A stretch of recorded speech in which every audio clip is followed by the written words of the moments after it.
We will continue with lipid modification. There are two main methods for lipid modification.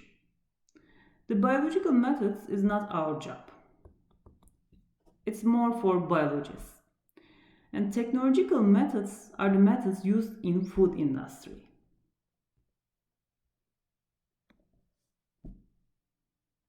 Blending, distillation, fractionation, hydrogenation, and interesterification are the main lipid modification processes.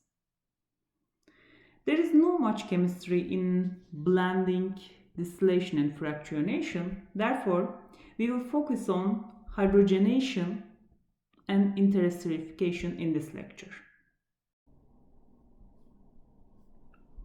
Hydrogenation is the conversion of a liquid oil into a semi-solid or solid fat. So we have a liquid oil.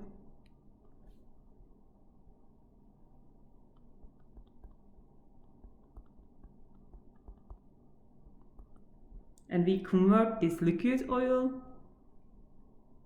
into a semi-solid or solid fat.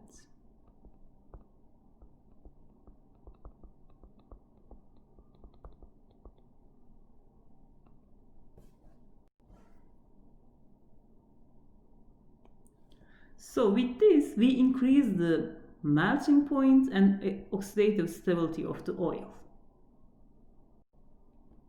During hydrogenation, an oil and hydrogen are put into reaction in the presence of a catalyst. So as you see in this reaction, it's nickel. It's the common catalyst used.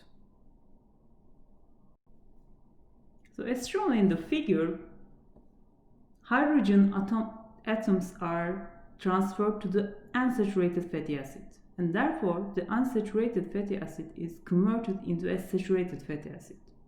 We know that saturated fatty acids have higher melting point, and they are more stable against oxidation. So during hydrogenation, we saturate double bonds with hydrogen. So that's why it's called hydrogenation.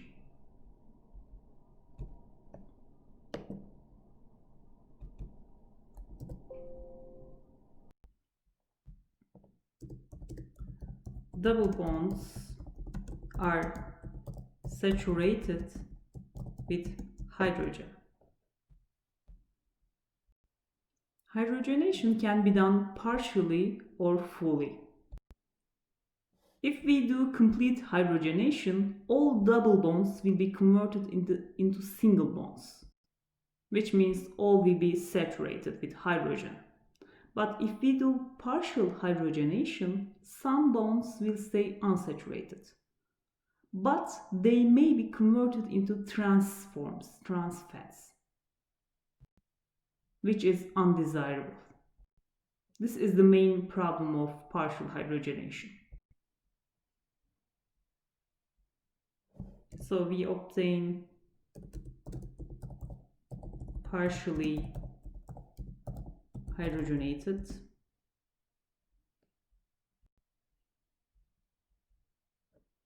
oils which contains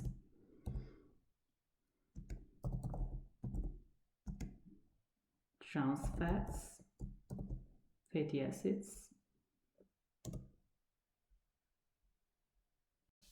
or if we complete the hydrogenation, we obtain fully hydrogenated oil.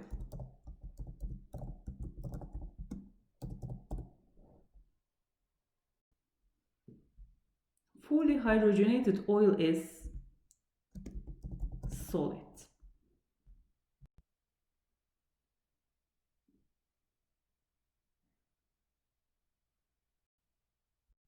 If more softer and spreadable product is needed, then partial hydrogenation is done. So it is semi-solid.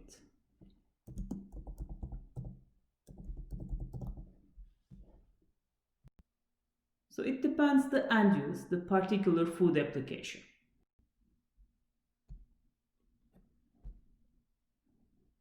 There are advantages of hydrogenation such as increasing oxidative stability, increasing melting point, which gives desirable texture in baked foods. However, formation of trans fatty acids, it's a risk.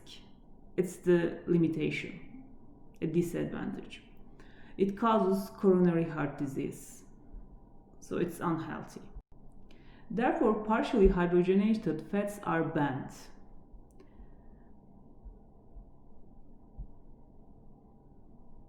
They are not generally recognized as safe. Here, GRAS is an acronym for the generally recognized as safe. In 2015, food manufacturers started to remove partially hydrogenated fats from their formulations. Now it's completely banned. So please keep in mind, fully hydrogenated fats do not contain trans fatty acids. Here it says very little, but this is insignificant, maybe 0.000001. Okay. Partially hydrogenated oils, they have trans fats or fatty acids. But fully hydrogenated oils, no trans fat.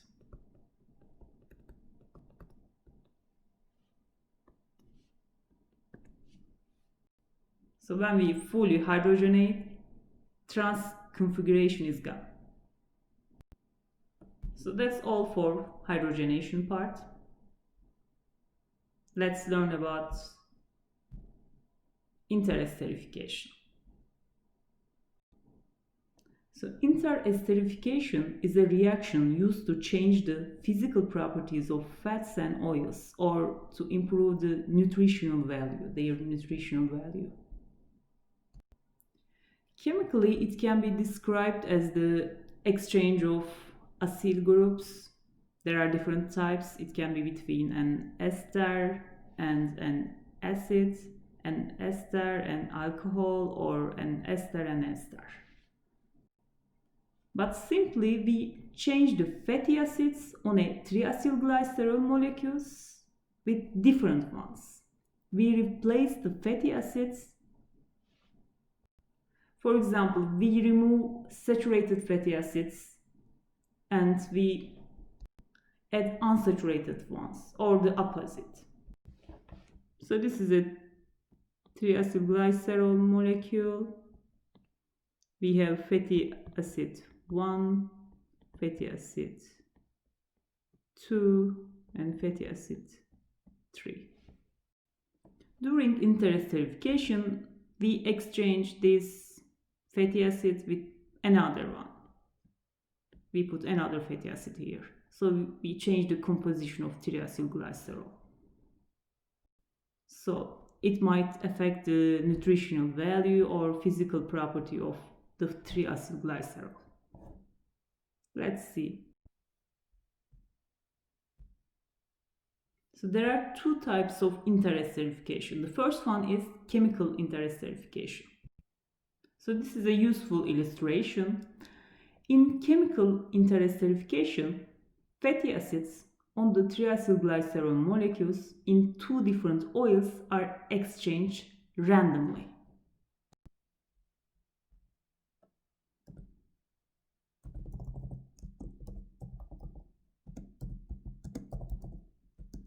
Triacylglycerol molecules in two different oils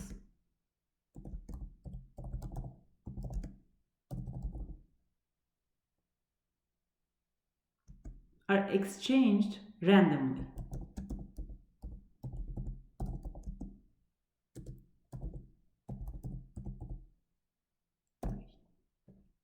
Okay. So these are triacylglycerol molecules, and this A, B, C, and these are the fatty acids. As a result, we may have all these newly formed triacylglycerols with different physical properties or improved nutritional values.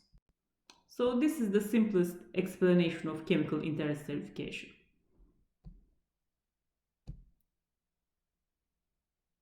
And here you see the common catalyst, their concentration and processing conditions. Temperature and time. As you see here, temperature in chemical interesterification can be very high. So this is a disadvantage, because these high temperatures are not suitable for heat-sensitive oils, such as omega-3 oils. So high processing temperature is the major limitation in chemical interesterification. Let's see the second type, enzymatic interesterification. So this is alternative to chemical interesterification. It's a green process, clean process. It's safe and environmentally friendly. You can improve nutritional value of oils or their physical properties. Here we use lipase enzyme for enzymatic interesterification. Okay, this is the enzyme.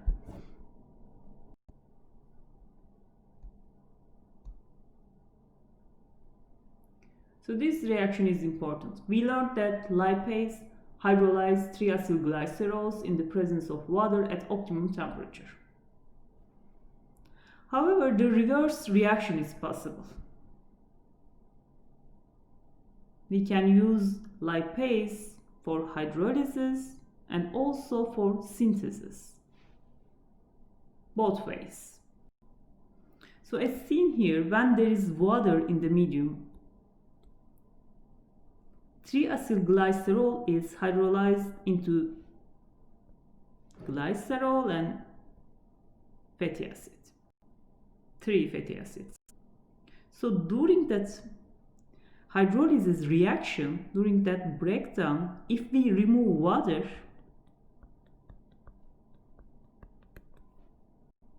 so then the reaction will go the other way.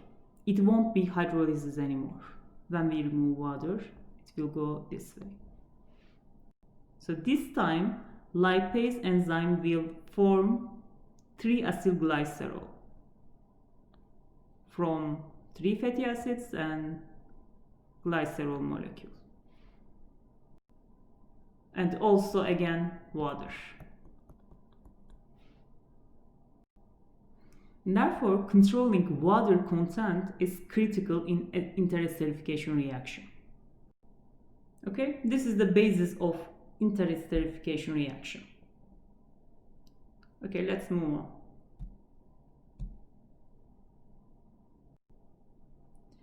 There are 3 major strategies in enzymatic interesterification. Generally, these newly formed lipids called structured lipids. The first one is direct esterification.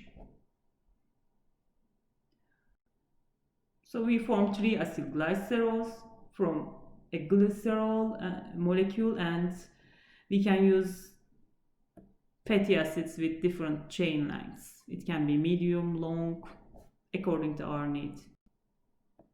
Here, this is called structured lipid, but this is a 3-acylglycerol, right? Chemically.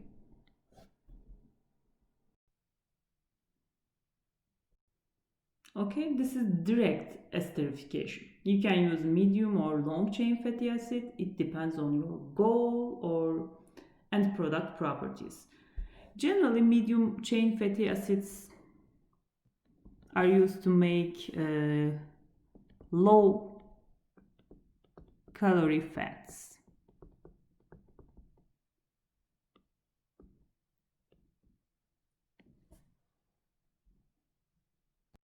The second one is called acidolysis.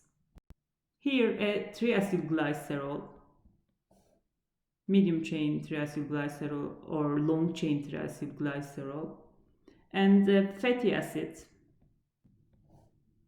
maybe this one or this one, they are reacted. So it's different than the first one. Here, triacylglycerol and fatty acids. We are talking about this reaction. A new structured lipids will be formed with new properties. The third one is transesterification, where two triacylglycerols, or we can say two oils, are reacted.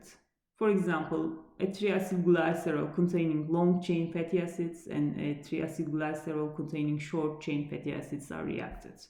Again, a new structured lipids with new properties are formed. Again, it depends on your goal or end product properties. Do you want to change the physical property of oil, or do you want to improve the nutritional value? Maybe you can improve the nutritional value by adding omega-3 fatty acids on the triacylglycerol molecule. Or again, you can make low-calorie fats by adding some medium-chain fatty acids. So there are different strategies, as you see here, to do that. Okay, this is the enzymatic way. We said we are using lipase enzyme. But there is not only one lipase, there are different types. Let's see them with this illustration here. There are three types of lipases. Three types, okay? Remember the stereospecific positions. Here, this is a triacylglycerol molecule. We have SN1, SN2, and SN3. These are the positions. So based on that, we can name the lipase enzymes. For example, we have non-specific lipase. These non-specific lipases act on all fatty acids on the triacylglycerol molecule. Again, it can be a hydrolysis reaction or esterification synthesis reaction. So it works on SN1, SN2, and SN3. By using this enzyme, you can create new bonds or break the bonds, as you see here. It's non-specific. So the other one is SN1 3 specific lipase.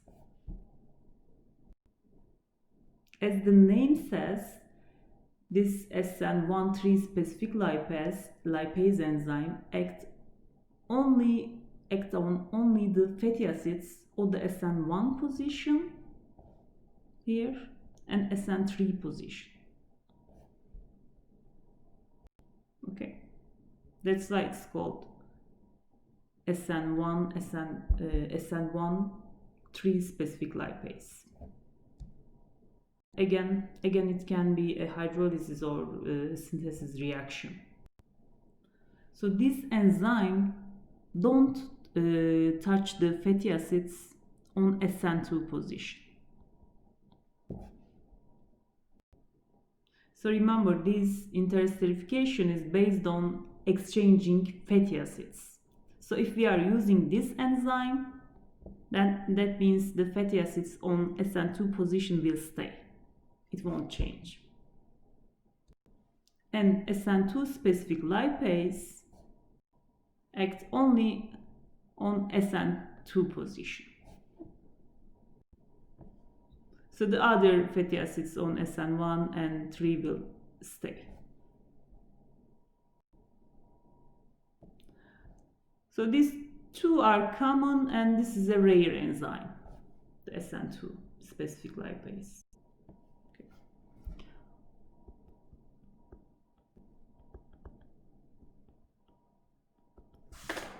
Rare.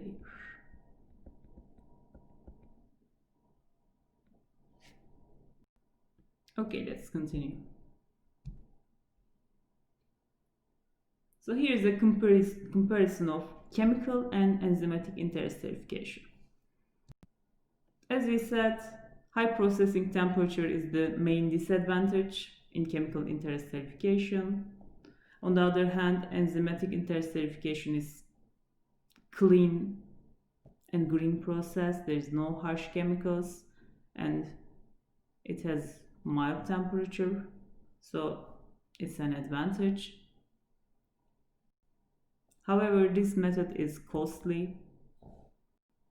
So both methods have advantages and disadvantages. Depending on the particular food application, one of them can be chosen. Okay, that's all for this part. We will continue with chemical deterioration of lipids. There are two types: hydrolytic reactions and oxidative reactions.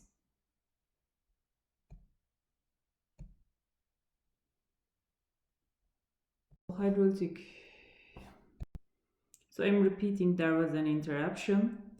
The first one is called hydrolytic reactions or hydrolytic rancidity.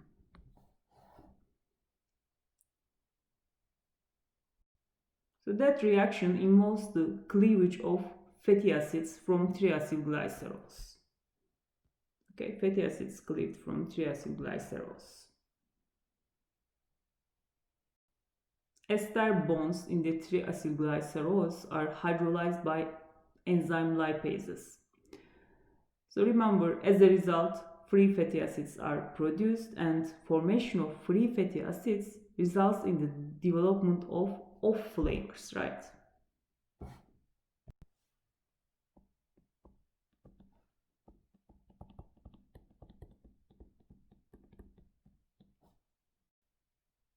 So this may occur in high temperature applications. For example, this hydrolytic rancidity occurs in frying oils due to the high processing temperature and the introduction of water from the fried food. So it's called hydrolysis. That means there's water in the environment. So during frying, water is coming from the fried food. Extreme pH values also promote that hydrolytic reactions. So that's it for hydrolytic reactions.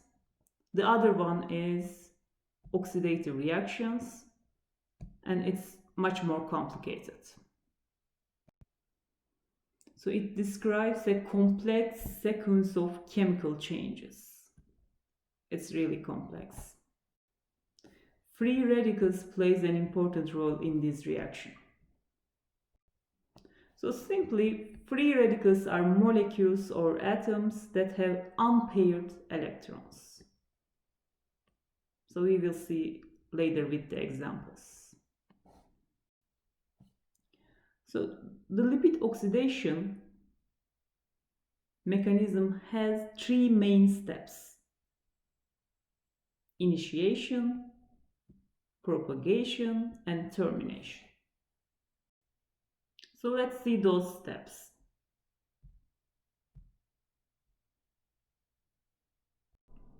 So initiation is the first step. So lipid oxidation can be seen very complicated to you. There are too many chemical structures and chemical reactions here, you will see in the slides. But I'm going to highlight the important points and the chemistry in a simple way. So we will go step by step. This step is the initiation of the lipid oxidation reaction. Initiator can be light, irradiation, oxygen, or enzymes. This step describes the abstraction of hydrogen atom from a fatty acid on a triacylglycerol molecule. Then a fatty acid radical or alkyl free radical, or it's also called just alkyl radical, is formed. So this is a presentation to describe the chemical reaction for initiation. Actually, this is the whole lipids.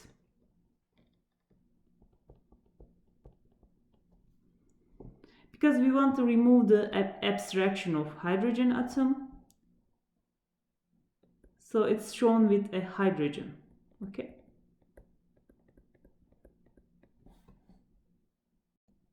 So when this hydrogen atom is removed from the lipid, when it's abstracted from the lipid, a free radical is formed. And it's represented with a dot. And it's called alkyl free radical, alkyl radical, or fatty acid radical.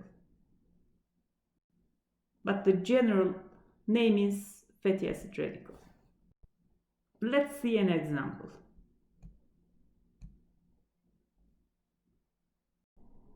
Our example is initiation of linoleic acid oxidation. It has 18 carbons and 2 double bonds, and it contains pentadiene structure. Remember, it's the common structure for polyunsaturated fatty acids.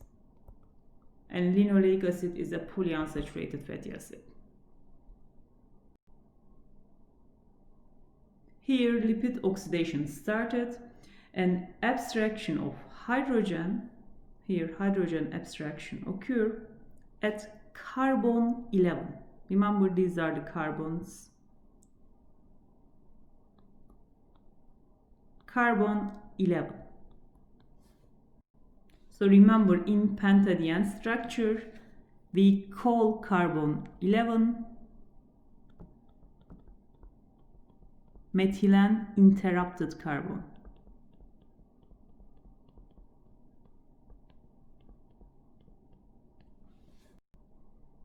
Due to abstraction of hydrogen at carbon 11, alkyl radical forms at carbon 11.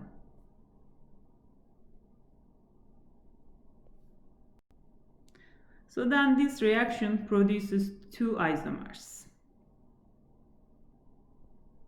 1, 2. You know what isomers are. They have the same molecular formula but different arrangement.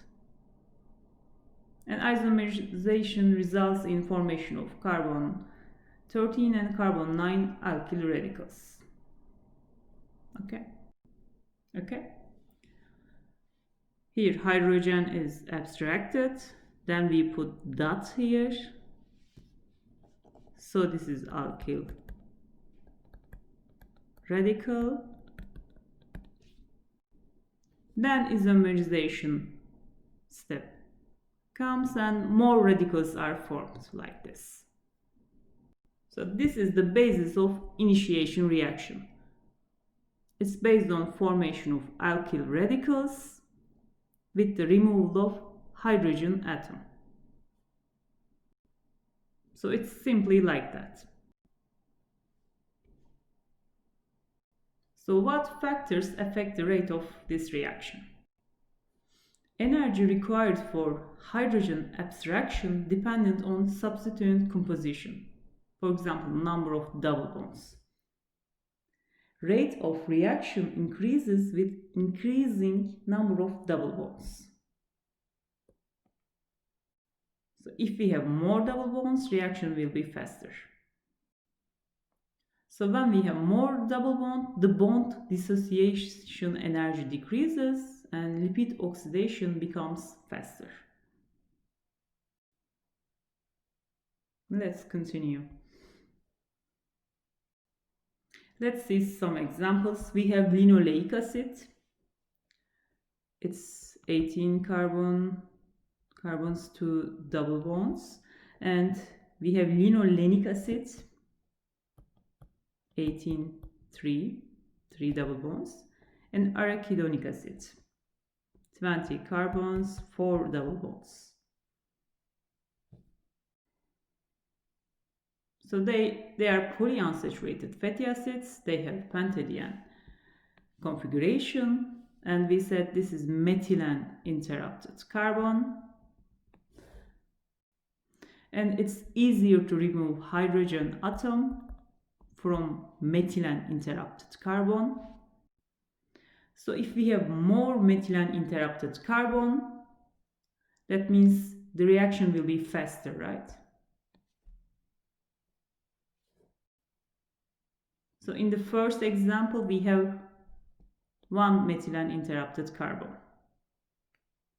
Here we have 2. And here we have 3. So the oxidation rate is increasing if we go this direction. Hydrogen atom abstractions will be easier. And oxidation will be faster. Generally, oxidation rates double with the addition of a methylene interrupted carbon. So it's the carbon between these double bonds. Okay. More double bonds, more oxidation. Okay, let's see the other step. The second step is propagation. And the first step of the propagation involves the addition of oxygen to the alkyl radical that is formed in initiation step. So we have this radical, we form this radical in initiation step, and in propagation step, an oxygen is added. And a new radical is formed, and it's called peroxyl free radical. So these peroxyl free radicals have high energy, and this high energy allows them to promote the abstraction of hydrogen from another molecule, and results in formation of hydroperoxides. These are the primary oxidation products. And also new alkyl radicals are formed from another fatty acids, as you see here.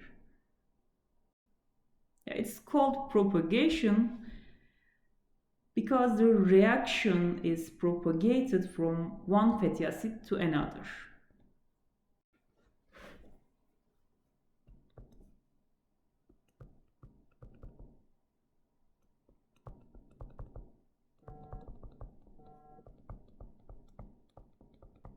Okay. Let's see an example. So this figure shows the propagation step of lipid oxidation for linoleic acid. So alkyl free radical is formed at carbon 9 here. It formed in initiation step. So initiation.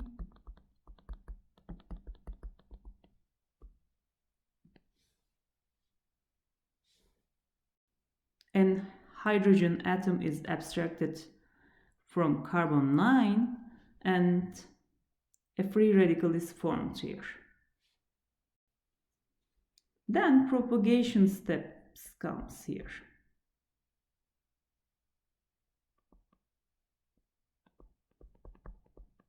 And in this step, so this radical reacts with oxygen and form a new radical.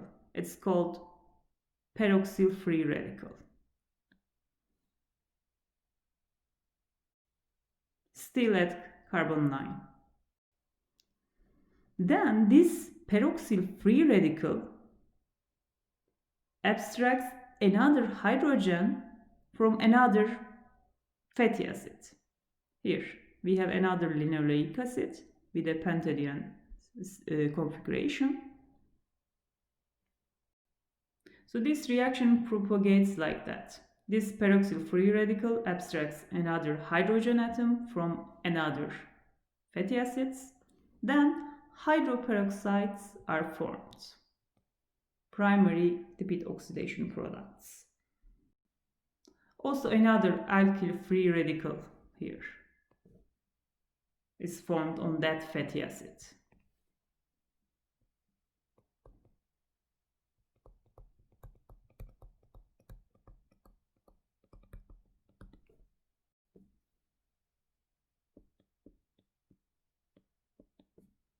So it goes like that.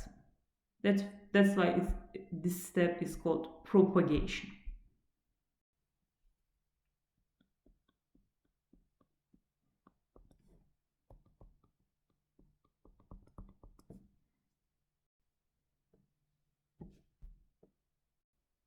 And the last step is the termination. So this is the last step. Oxidation reaction is stopped with this step. So termination describes the combination of two radicals to form non-radical species. Combination of two free radicals to form non-radical species. A stable molecule. So a stable molecule is formed and oxidation reaction is stopped. So it is non-radical, non-reactive. Depending on the oxygen concentration, termination can occur between alkyl radicals or between peroxyl radicals. All these reaction pathways are possible. It depends on the oxidation conditions or composition of the oil. Okay, let's see an example. This figure shows the termination of linoleic acid. It's in the low oxygen environment. So two alkyl free radicals formed at carbon 9. Then they are combined to form a stable molecule. So two radicals, and this is a stable molecule. Non-radical, non-reactive. So there is no more reaction, and reaction is stopped here. It is terminated. Okay, pro-oxidants. So we reviewed the oxidation steps. Now let's learn what affects lipid oxidation. What factors? So there are pro-oxidants. Pro-oxidants are compounds or factors that cause or accelerate the rate of lipid oxidation, such as oxygen, lipoxygenase enzyme, ionization radiation, or some transition metals. So let's investigate them. The first one is oxygen. So remember, oxygen promotes formation of lipid hydroperoxides in propagation step. But what kind of oxygen? We have singlet oxygen and triplet oxygen. So here we are talking about singlet oxygen. It's more potent than triplet oxygen. It reacts directly with electrons in double bonds. And the reaction rate is 1500 times greater than triplet oxygen. So in the presence of singlet oxygen, lipid oxidation becomes faster. So let's see the reaction with an example here. So here singlet oxygen can react either with carbon at the end of a double bond or with the double bond, then shifting to form trans double bond. So all these different ways are possible. and trans fats can be formed. So this means that oxidation of linoleic acid by singlet oxygen can produce 4 different hydroperoxides. It can be like this, this, or this. These are the possibilities, depending on the concentration of oxygen and composition of the oil. So these are hydroperoxides.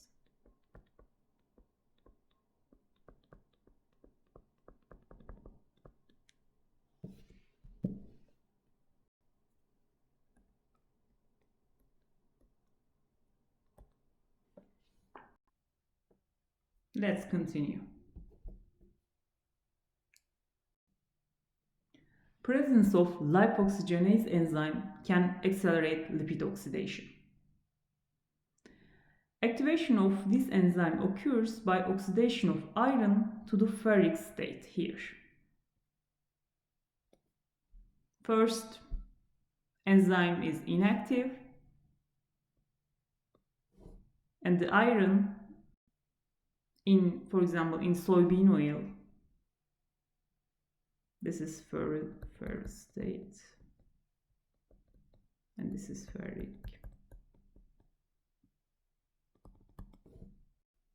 So when iron is oxidized to ferric state, this enzyme will be active. And it will accelerate the lipid oxidation and form, again, oxidation products, hydroperoxides.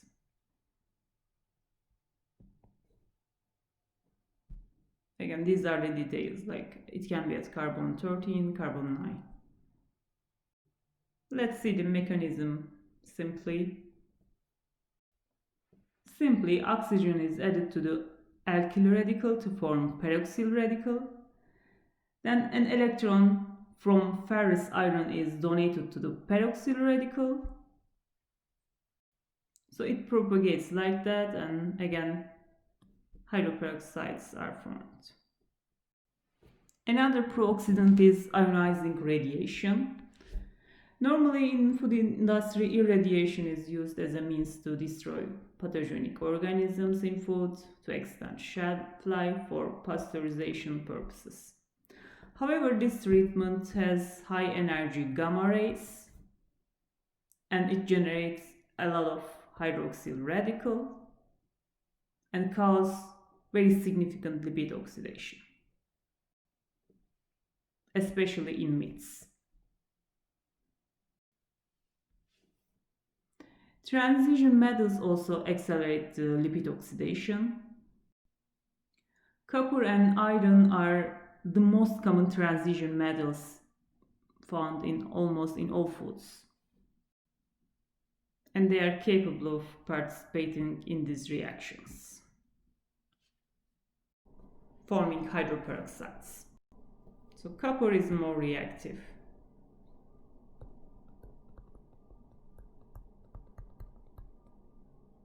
It's 50 times faster, 50-fold faster than ferrous iron. Okay, that's all for pro-oxidants. Let's move on and learn about lipid oxidation decomposition products. First, hydroperoxides are formed, the primary oxidation products. Then, depending on the rate of the oxidation, different reaction pathways can occur, and these different radicals. So I'm repeating, there was an interruption. Depending on the degree of oxidation, hydroperoxides are decomposed into different radicals and different oxidation products. It depends on the fatty acid type as well as the location of hydroperoxides, and we end up with rancid oil. So when we have the grassy or beany odor or fish aromas, so those come from the rancidity.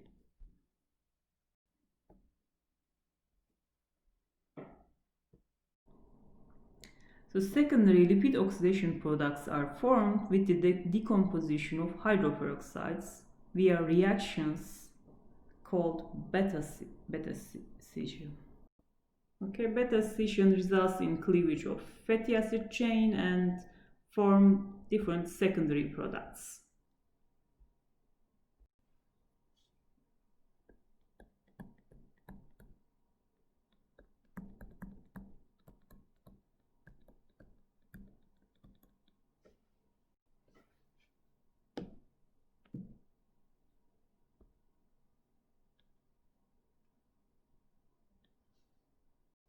They can be both volatile and non-volatile. So there could be different reaction pathways like this. High energy alkoxyl radical can abstract an electron from carbon double bond, cleave the fatty acid chain. It's called beta scission. It's like a scissor. So a number of different compounds can be formed. And this is another reaction pathway.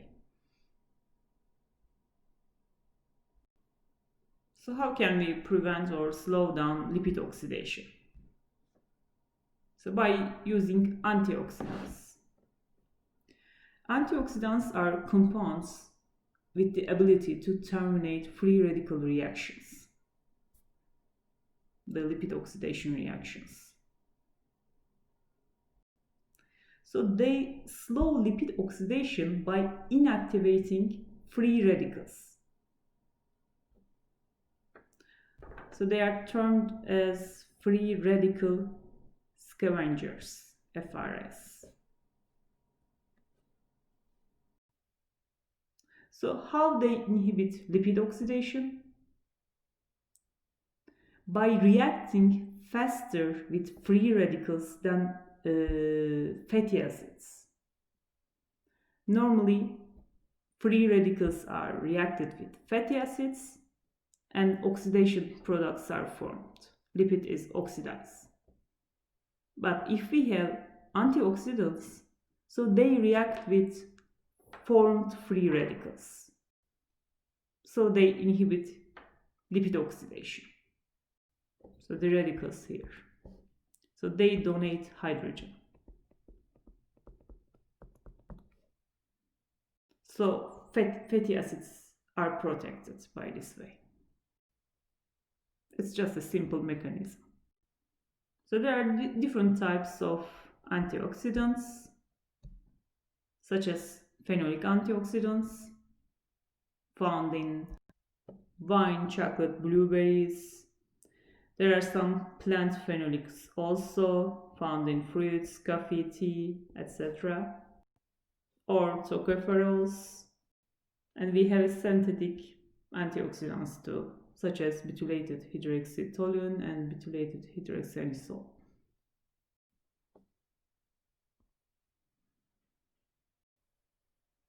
Let's look at the general properties of lipid oxidation. Lipid oxidation is also sometimes referred as auto-oxidation, okay? It's just lipid oxidation.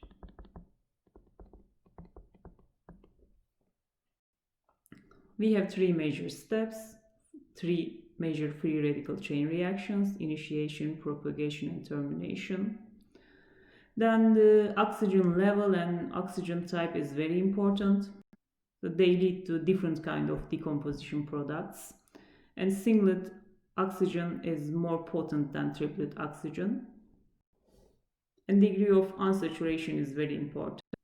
It affects the reaction rates. Okay, that's all for today. Let me know if you have any questions.